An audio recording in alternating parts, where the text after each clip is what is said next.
அதிமுக தனித்து தேமுதிக அதிமுக ஃபஸ்ட்டு தேமுதிக இருக்காது அதை சொல்லிடுறேன். ஓகே. ராஜ்யசபா சீட்டு கொடுக்க மாட்டேன்னு போ தனியாக. ஓகே. அன்னி போயிடுவாங்க.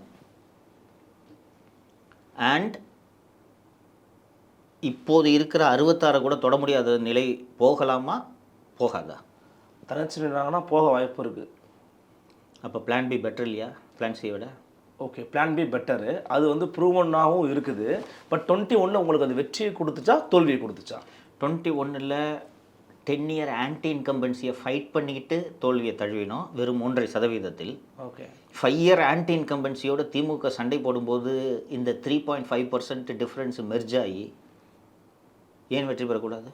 அதிருப்தி இருக்கா இல்லையா ஆட்சி மேலே? அதிருப்தி இருக்கு. கூட்டணி கட்சிகளே அதிருப்தி இருக்கு. நாங்கள் அந்த 3.5%ல் விட்டது 10 இயர் ஆன்டி இன்கம்பன்சி ஃபேட்டிக். இப்போ அது இல்லை, ஃப்ரெஷ்ஷாக இருக்கும். இந்துக்களே ஒன்றுபடுங்கள்னு போகிறோம். என்னப்பா ஒன்றுபட்டா அடுத்து என்ன? வெற்றி ஒன்றுதான் வேதவாக்கு அரசியலில் சொல்லிட்டேன். சிறுபான்மையின் நலன் இதெல்லாம் கேட்பீங்க நீங்கள். சிறுபான்மை தான் ஓட்டு போடலையா? உங்களுக்கு தான் பிரிஞ்சு வந்தேன். எங்களுக்கு அளித்த நேர்காணலில் தேர்தலுக்கு முன்பு ஐயா பழக்கருப்பையா ஒருவர் தான் இந்த விஷயத்தை குறிப்பிட்டார். சிறுபான்மையை சப்போர்ட் பண்ணணுங்க எடப்பாடிக்கு. பண்ணலைன்னா என்ன ஆகும்னா இவங்க எப்படி பார்த்தாலும் ஓட்டு போட போகிறதில்லன்னு எல்லோரும் கைவிட்டுருவாங்க. அவன் நிற்கணும் அப்படின்ட்டு ஒரு இது சொன்னார். ரொம்ப முக்கியமான பாயிண்ட்டு. சரி, இப்போ நீங்கள் எடப்பாடி இருந்தால் போடலை எப்படியா?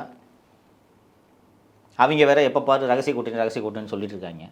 எப்படி இருந்தாலும் அந்த சிறுபான்மையினரோட 10% வாக்கு வரப்போகிறதில்ல. எதுக்கு இந்த ரகசிய கூட்டணி? அவர் தான் பல முறை சொல்லியிருக்காரு. இந்த பாருங்கள், இந்த ரகசிய கூட்டணி கள்ள கூட்டணி இதெல்லாம் எங்களுக்கு தெரியாது. கூட்டணி நேரம் வைப்போம். அண்டு பெரும்பான்மை மதத்தினரின் வாக்குகளை பெறுவது இந்தியா முழுக்க டெஸ்டட் ஃபேக்டர் தானே. உண்மைதான். ஆனால் இது வரைக்கும் அதிமுகவோட ஃபார்மல் அது கிடையாது. அம்மையார் ஜெயலலிதா அப்படி பண்ணது கிடையாது. சரிங்க, முன்னால் எடப்பாடி ஐயாவே அந்த மாதிரி பண்ணது கிடையாது. இன்னைக்கு நான் அவர் இதை பண்ண போறாருன்னு நான் சொல்லலை. புரியுது. இப்போ நான் ஜெயிக்கணும் என்ன வழி சொல்லுங்கள்? பிளான் சி ரூல்ட் அவுட்டுன்ட்டீங்க நீங்கள் இல்லையா? Plan C ruled out. Plan C rule out ஆச்சுன்னா அதுக்கப்புறம் நான் பொதுச் செயலாளராக இருப்பேன் இல்லையான்றது இது சந்தேகம். கரெக்டா? இல்லை, பிளான் ஏக்கு ரொம்ப ட்ரை பண்ணலாமே. இன்னும் கொஞ்சம் பிளான் ஏக்கு ட்ரை பண்ணுறதுக்கு தான் பிளான் பி என்கிட்ட இருக்குன்றத சொல்கிறாரு. ஓகே.